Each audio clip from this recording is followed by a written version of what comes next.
The 8th stage site planning care village.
And detailed cost.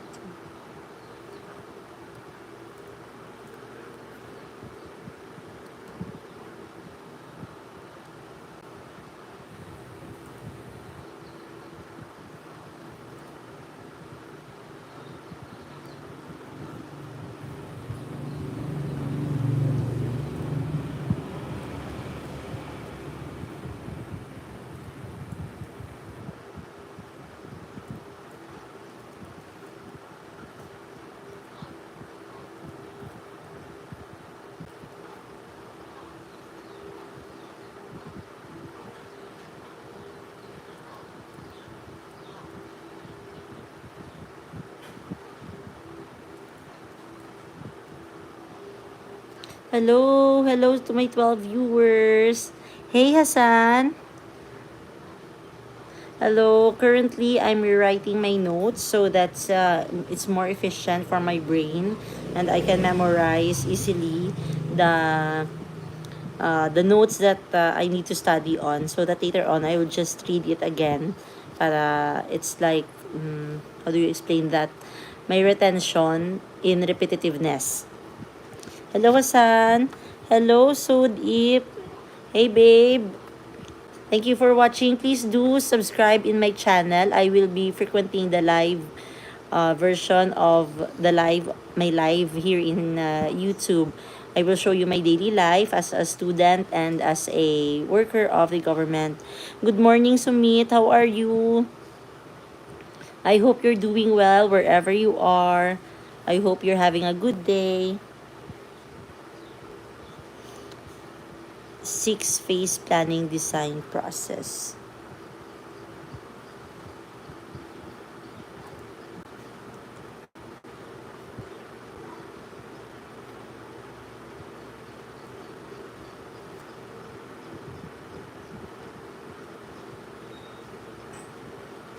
Don't forget to click the I am fine, thank you. Sumit and Sudip, kindly hit the subscribe button so that I will gain some subscribers here. I'm trying to grow my YouTube channel and I'm from the Philippines.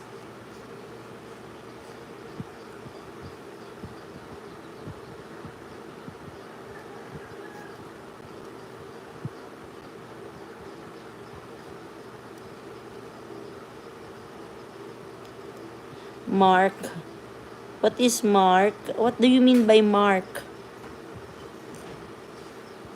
Please do subscribe in my channel. I would really appreciate if you could subscribe in my channel.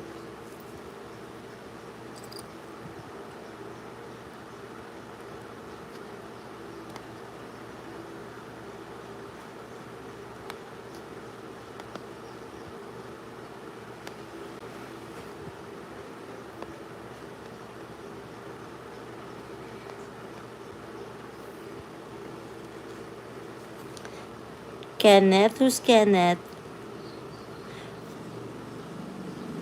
Hello, Sudip. I'm from the Philippines. How about you? Where are you from?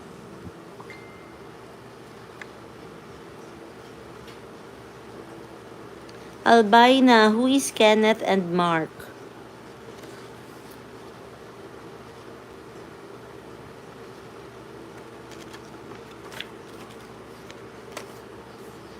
Thank you. Thank you, Sumit. Thank you, you too. Please do hit the subscribe button. Dato puti itong buli. I'm sorry, but my buli is puti.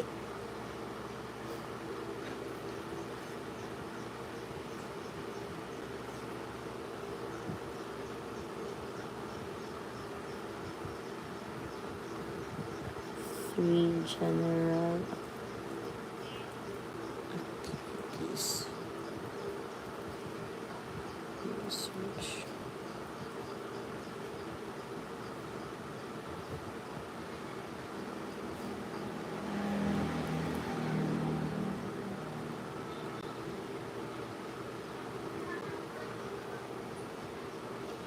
You are from India. So hello there from India.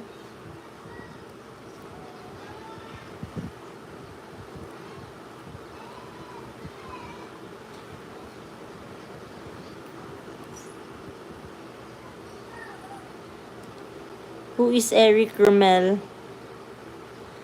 Albina, who is Eric Rommel?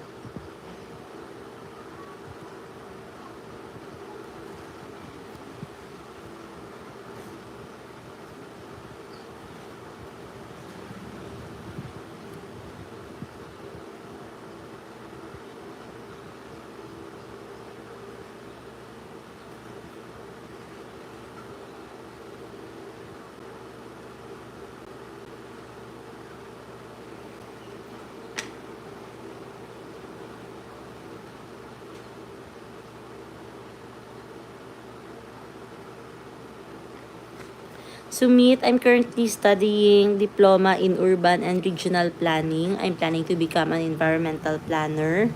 So that's my educational qualification.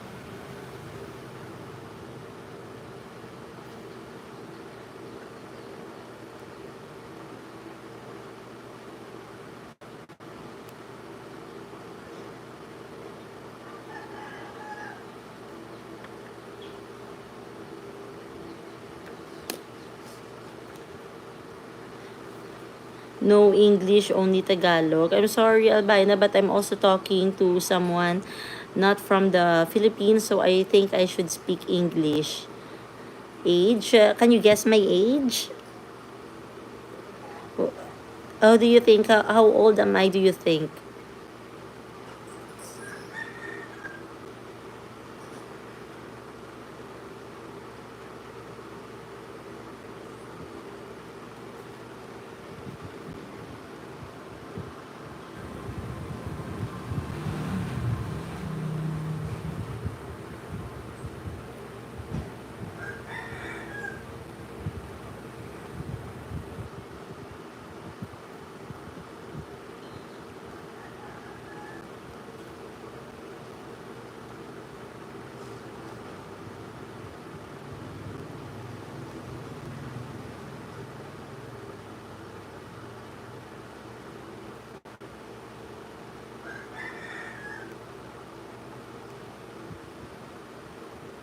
22? 22 or 32? 38? Oh my gosh, do I look that old? Is my skincare not paying off? Oh my god, I'm invested in my skincare so much and yet I look 38? Oh my gosh. I don't think, do I have the fine lines, the wrinkles? How can you say that I'm 38? I'm not 38.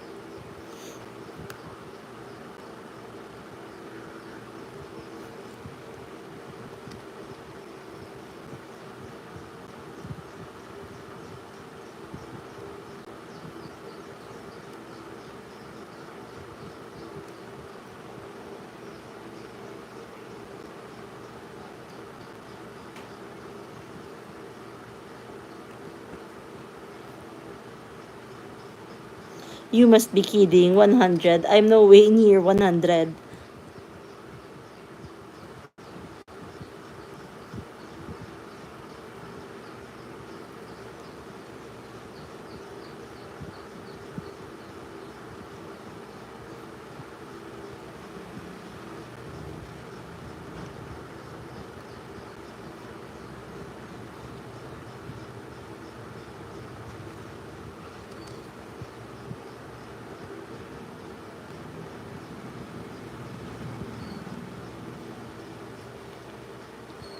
No, I cannot understand the Hindi language. I only understand English and of course the local dialect of the Philippines.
Yes, what is it, Albina?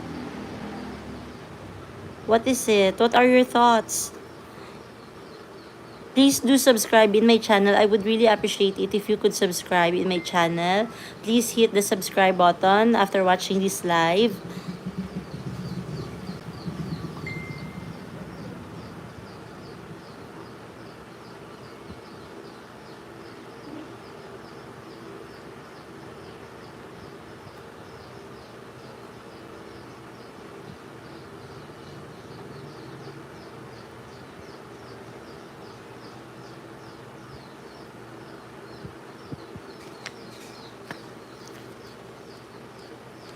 I'm sorry. I'm only 29. Don't I look 29? I think I look 29. I look and I feel 29. Am I right? I don't have that much wrinkles, although my eye bags are showing because I stayed late last night.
Thank you. Thank you for the subscription. I hope you also encourage your friends to subscribe in my channel.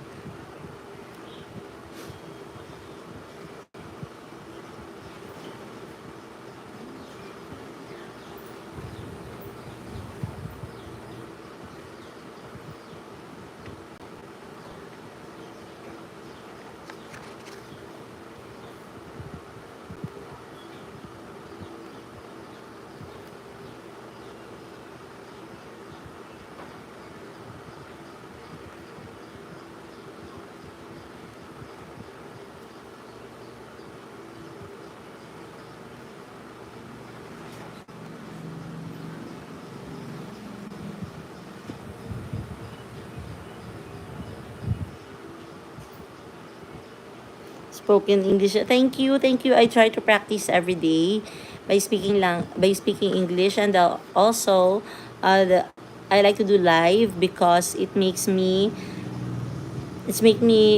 practice conversational English very well. But I can also write English very well also. In the university, we use English as the medium of instruction. That's why.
Nice to meet you.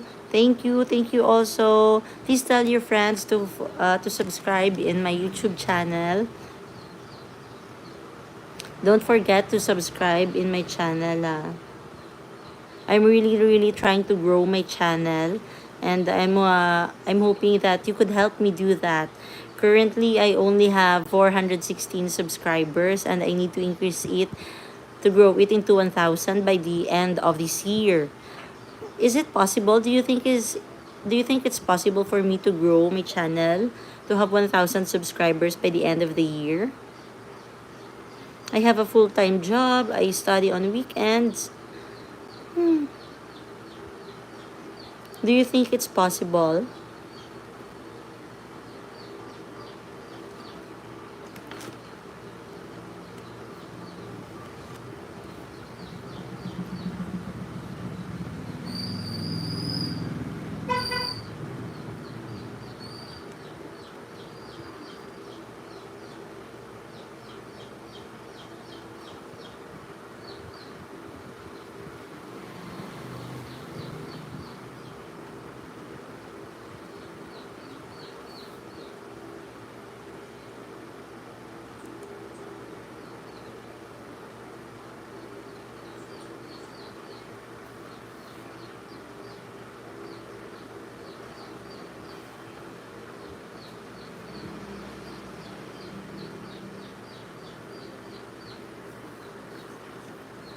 O horizon, freshly fallen and partially decomposed leaves, twigs, animals' waste.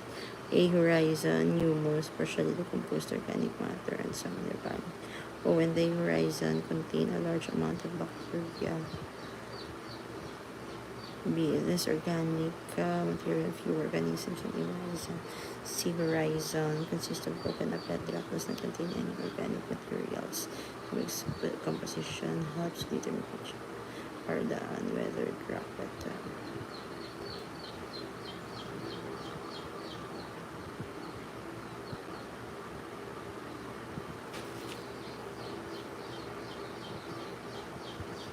And vegetation can be used for providing seating.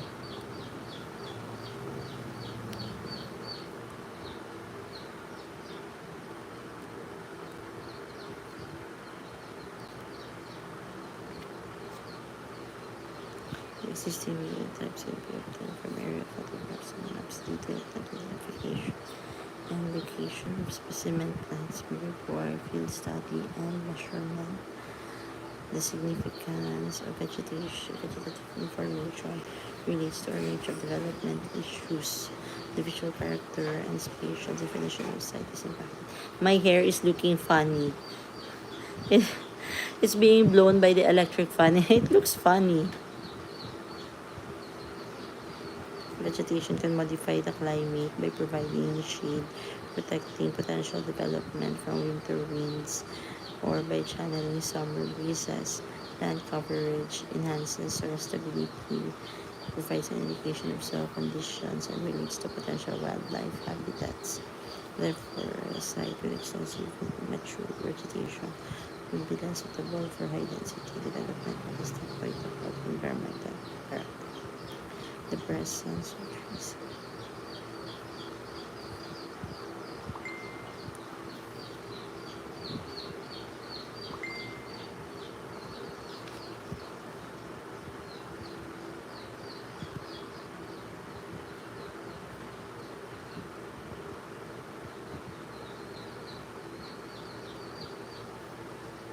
Bye-bye. Thank you, Sumit. Nice meeting you.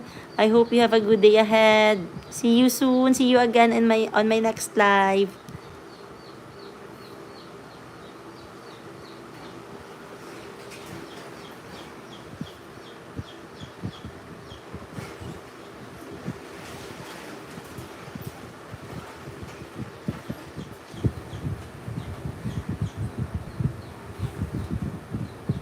Bye, Akisha. Thank you for watching my live.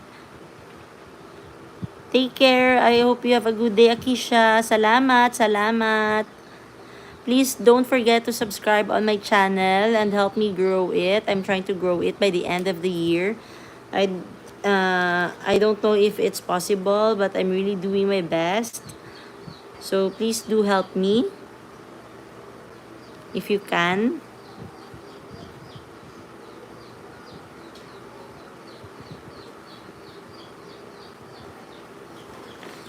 I know it costs nothing from your side to click the subscribe button. So please do and help me.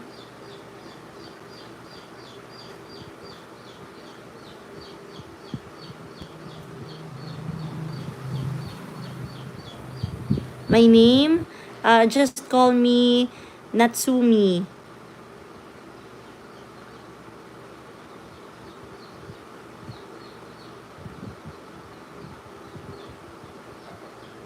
Draw po. Ano pong ibig sabihin ng draw? Draw po yung ako nag-save. Hindi po ako nagra-raffle po. I'm sorry.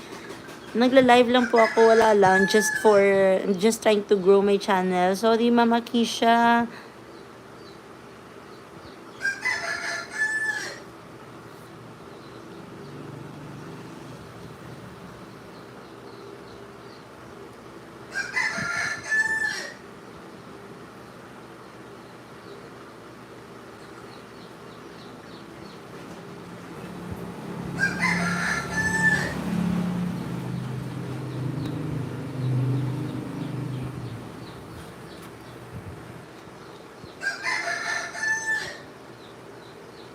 Thank you. Keep doing your best po, Ma'am Akisha.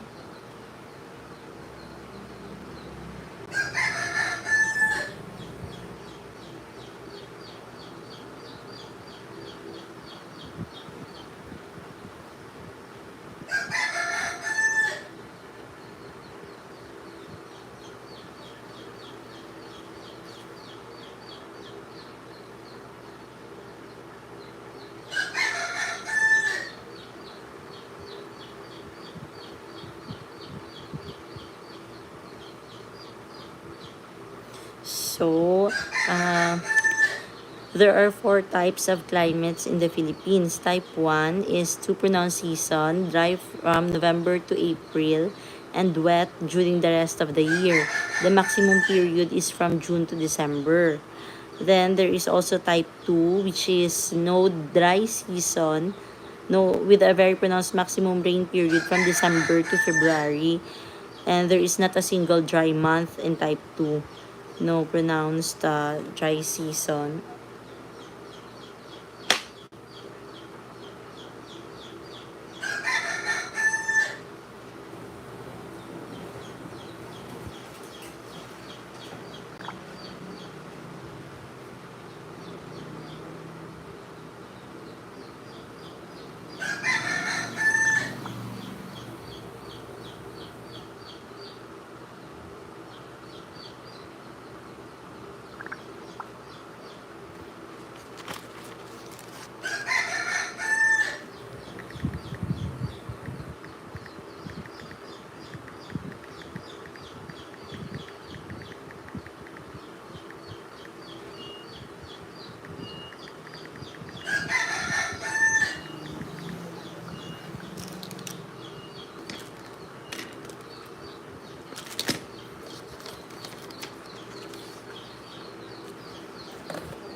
Views, visual analysis is the most practical means to determine.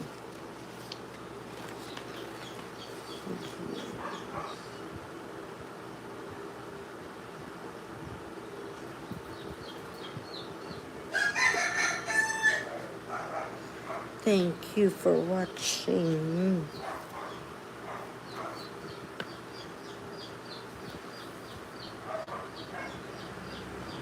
Existing structures or infrastructure. Determine off-site nuisances such as disturbances from outside and around the site have to be studied. Visual nuisance elements includes power lines, water towers, certain industrial complexes, highways, advertisements, and boards. These are visual nuisances. Existing structures or infrastructure.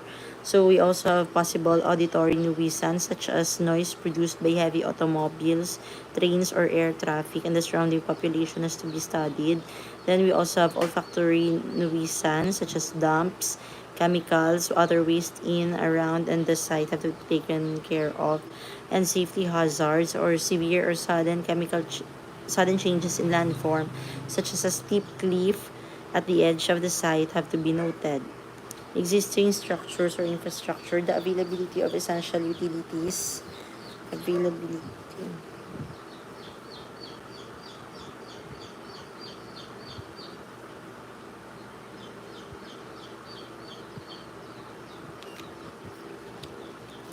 Of utilities such as water, sanitary sewer, sewer, gas, electric, telephone is crucial to the potential for site development from both an economic and environmental standpoint. If utilities are available to tap into directly adjacent to a site, the costs of development may be significantly minimized. Environmentally, if storm and sanitary sewers are not available, the options for land development may severely be restricted. Also, off-site systems such as transportation networks, vehicular, pedestrian, bicycle, may also be the determining factor in the sustainability of a site for a particular land use. This relates to issues of accessibility ranging from commuting distances to work to convenience and safety for pedestrians to enhancement of recreation and opportunities. Then the last is legal constraints. This includes property boundaries, easements.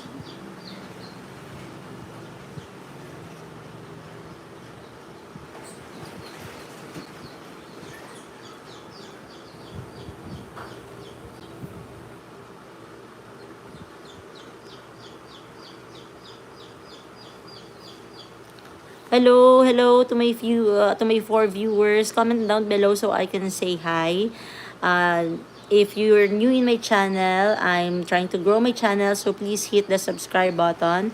As of now, I'm trying to study for for my upcoming exam in my course Diploma in Urban and Regional Planning. So please do hit the subscribe button and help me grow my channel. Thank you so much. I would really appreciate it if you would help me grow my channel by the end of the year. I'm trying to target 1,000 subscribers. I already have about 400, so I only need 600. And I would be very lucky if you would help me do that.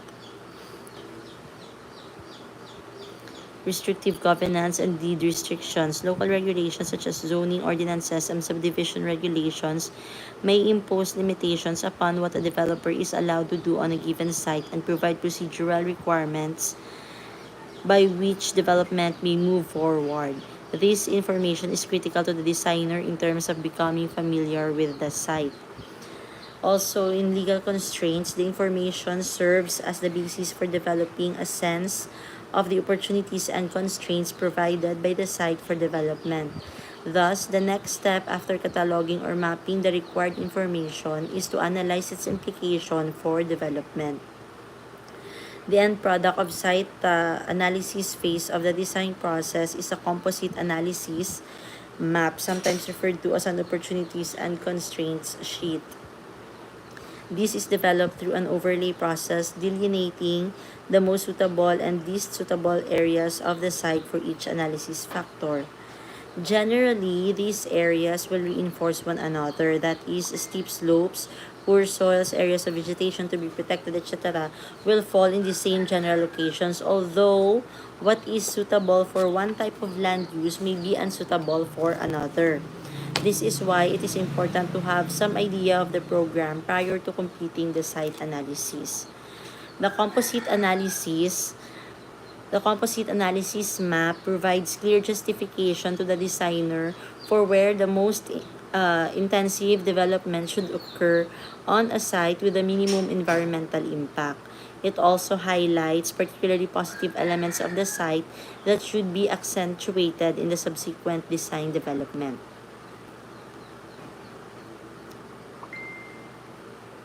Then we have program development.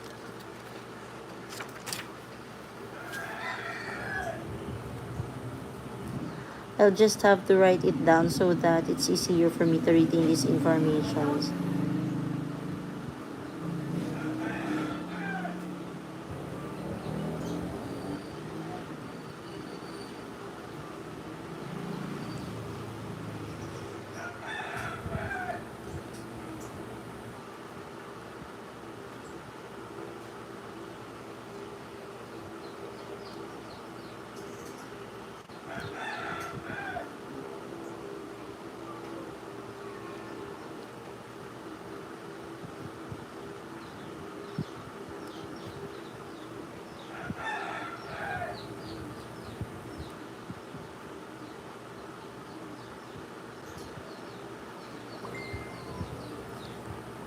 comment down. You can comment down below so that I can say hi to you and recognize you or just make friends with you.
Hello to my one viewer. Please comment down below so that I can say hi to you.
The program should include a statement of goals that the project should achieve, a list of project objectives, a list of project elements. The program is a guide for the designer to accomplish his or her task.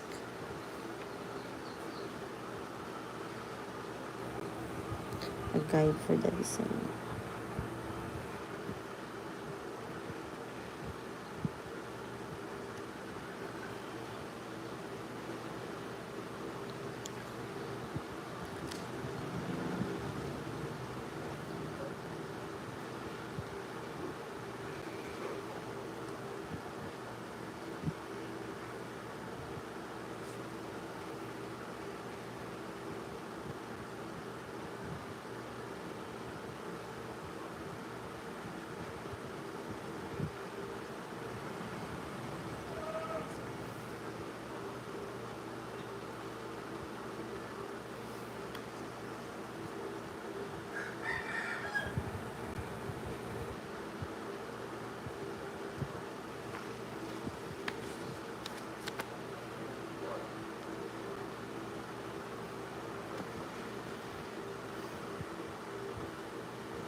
I am now studying the conceptual design.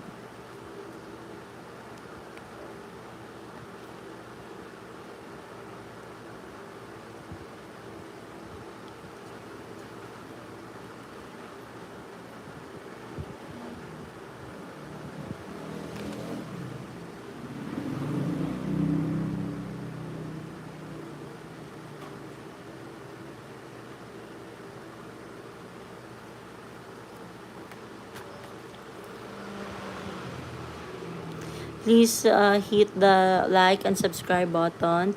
Please help me grow my channel by hitting the subscribe button. You would do me a lot of favor if you do that. Thank you so much in advance for watching my live.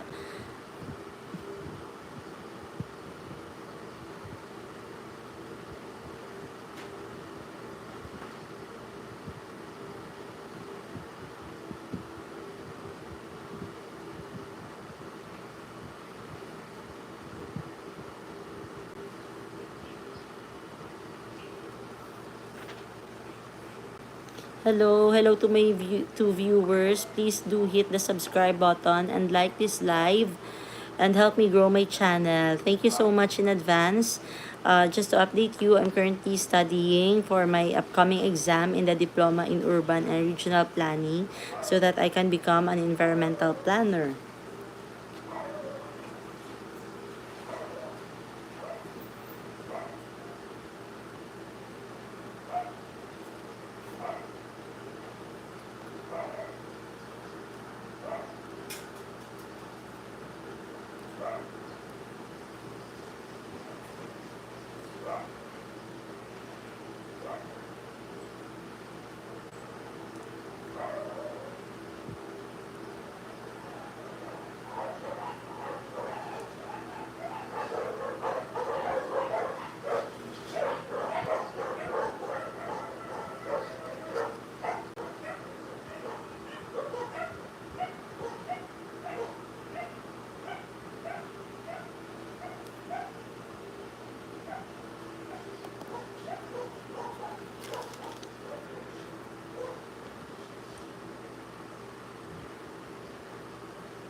Hello, please do hit the subscribe button and help me grow my channel.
Site analysis process, briefly review the design program and project requirements, visit the site, research the site considerations and characteristics, make a preliminary assessment, analyze the site and establish site analysis plan, evaluate the site, prepare a report of findings.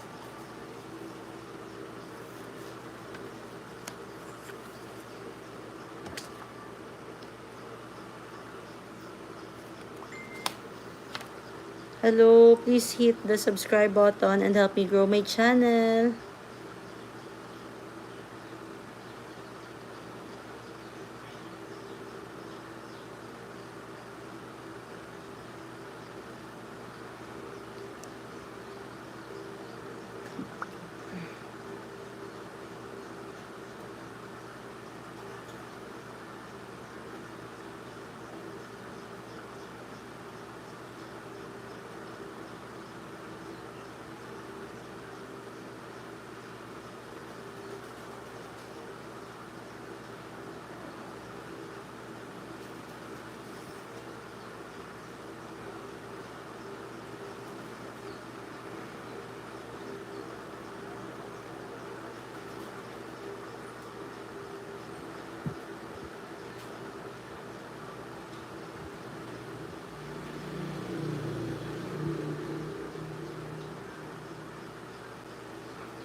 access and orientation, vegetation, potential slope problems or opportunities, structural issues, and geologic conditions that might affect structural design.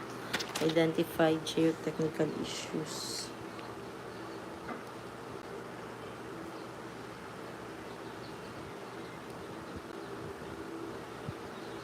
such as soil and rock type, seismic activity, and environmental hazards.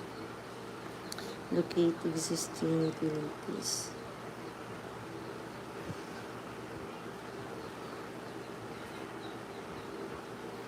such as types, location, and size. Investigate site context.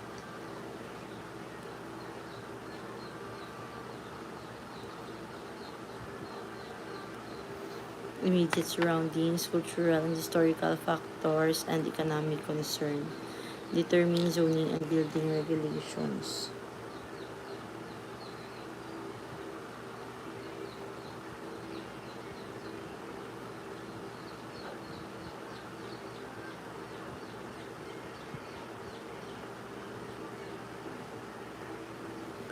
Identify the limits, the setbacks, maximum site coverage, floor area ratios, required landscape area, environmental regulations, view corridors, or other protected requirements, urban design criteria if applicable. The site analysis outline, building location options, possible locations on the site for entry and egress, parking, stormwater shortage, sidewalks, and other necessary features should be identified early in the site design phase. Pedestrian and vehicular access points to the site, the context and scale of the existing neighborhood, a view corridor protection, sense of entry place, neighborhood character, and connections to the transit and relation to civic amenities and open space can affect the location of building on the site.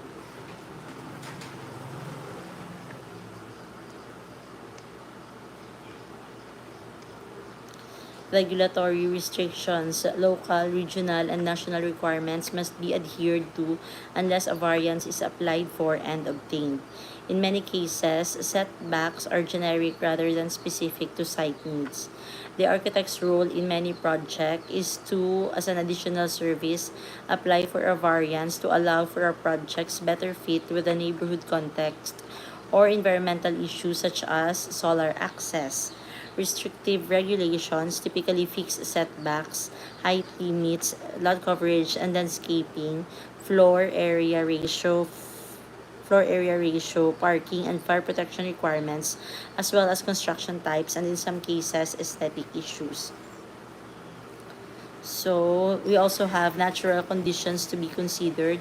In sustainable design, the natural conditions are the greatest contributor to the planner. Natural conditions are those conditions that are part of the site and the immediate surrounding that occur naturally without the human intervention.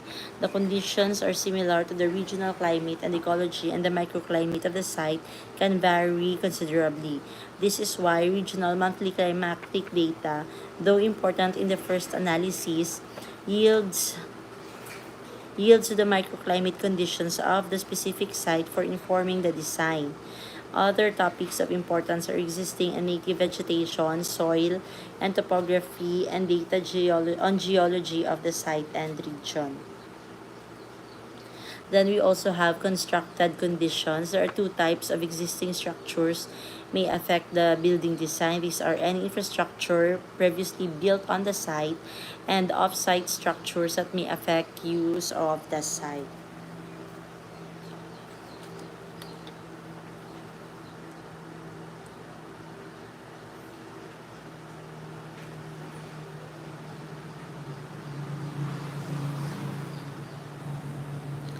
Utilities. The existence and location of utilities greatly affects a site plan and ultimately the design itself. The cost required to put utilities underground, move them out of the view or away from the site access, or comply with ordinances can significantly affect the budget for a project. Environmental hazards. If a site has been built on before, it may be contaminated in some way. There are many levels of contamination, the worst being a toxic condition that must by law be cleaned up before any of the activity is permitted on the site. Cleaning this type of site, a brownfield, whether a toxic or non-toxic before construction, can greatly benefit the surrounding neighborhood or region. Constructing projects in previously built areas is a recommended strategy for reducing sprawl and improving the quality of urban life. Environmental hazards of a site are not addressed properly in the site design, it is more likely that a constructed project will have a negative effect on neighboring property. Natural disasters such as earthquakes, windstorms, flooding, drought, and fires should be addressed in the site plan analysis. Consultant input. The complexity of building today often requires architects to bring consultants onto the design team early in the design process. Consultants that might contribute to site analysis would be soil engineers, ecologists, alternative energy specialists, waste management experts, green design professionals, landscape architects, and historic preservation architects, among others. Community interests. Today, establishing a community consensus is part of the virtually every project. NIMBYism, or not in my backyard, is a challenge that needs considerable creative thought in most projects today. Zoning and building codes stem from a desire to protect the community, preservation of neighborhoods, and preservation and environmental quality can be critical concern in site and environmental analysis.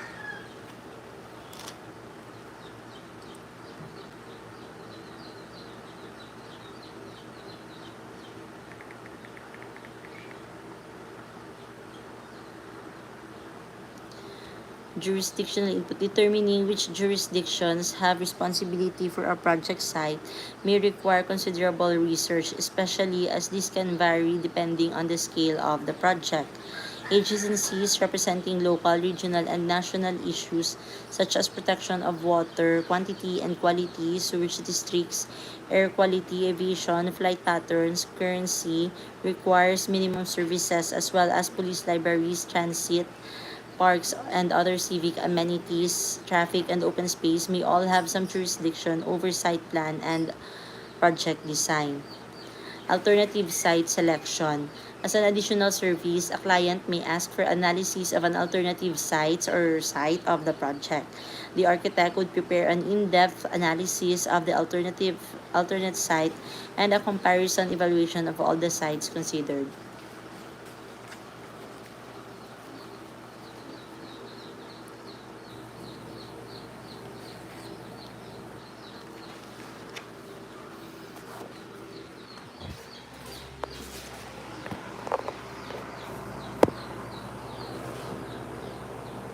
Social sustainability framework.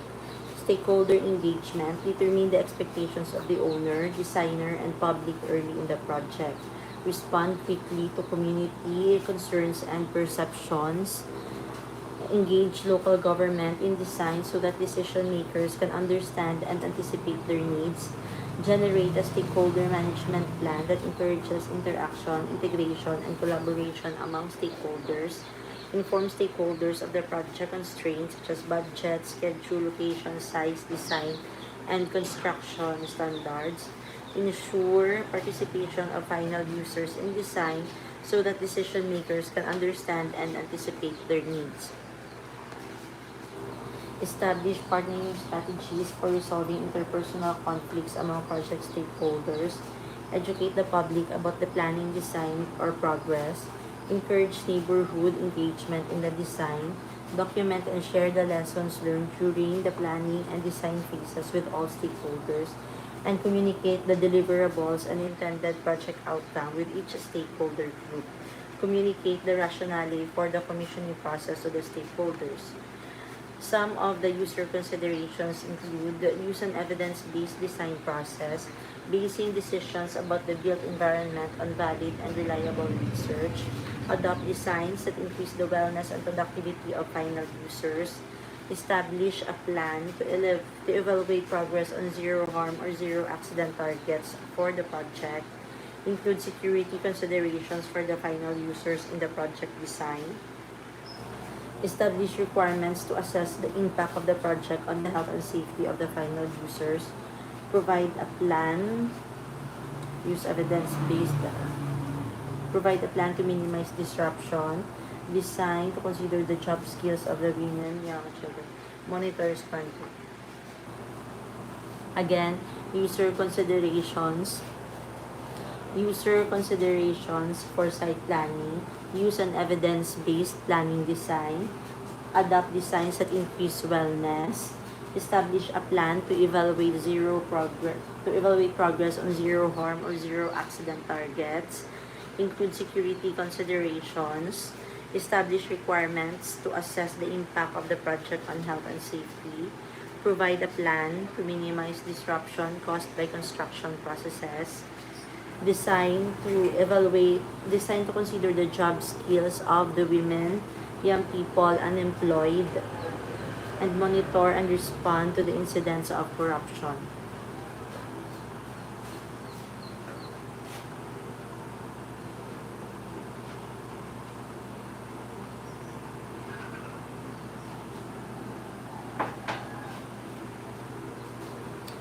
Team formation for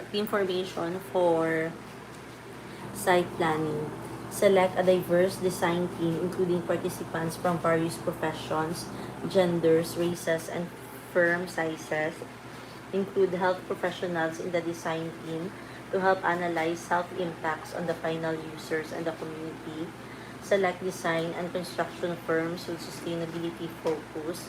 Use local designers and professionals and use an integrated design. Team formation. Select a diverse design team including participants from various professions. Include health professionals in the design team to help analyze health impacts. Select design and construction firms with sustainability focus. Use local designers and professionals and use an integrated design or construction process. Management considerations. Design to enable the use of local construction labor. Train designers to help them address future hazards during the construction and maintenance phases of the project. Establish zero harm or zero accident targets for the project. Incorporate safety prevention techniques that prevent or minimize occupational hazards and risks during construction. Require education training, counseling, prevention and risk control programs, and use local material or product suppliers for the project. Impact assessment. Conduct of impact assessment. Conduct a social impact assessment of the project. Conduct a social life cycle. Conduct a social life cycle analysis of construction products. Conduct a health impact assessment. Analyze the effect of the project on cultural, historical, and archaeological resources. Incorporate social considerations. Assess the impact of introducing new social classes into the surrounding community in which the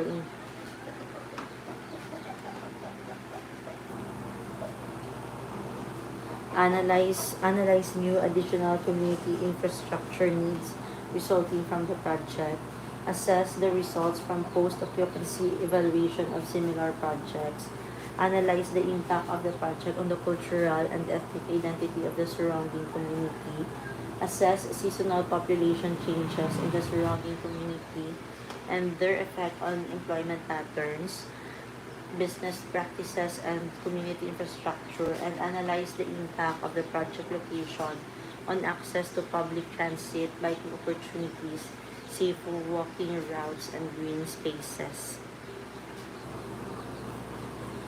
Place context. Include privacy considerations for the final users.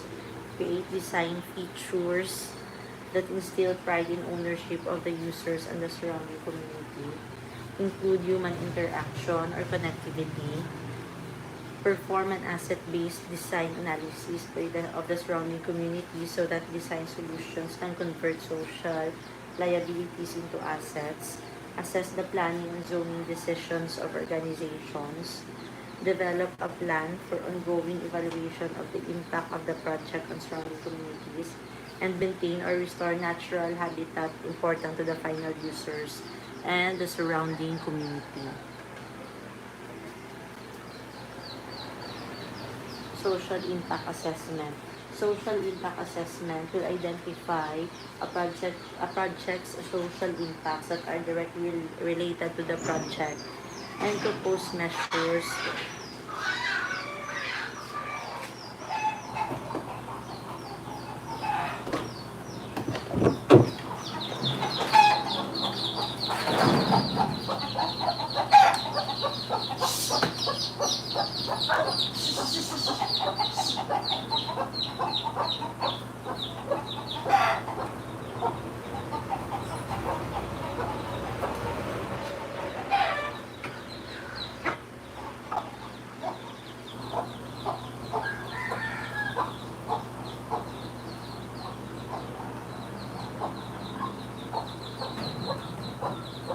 hindi ka nang kuha, ate.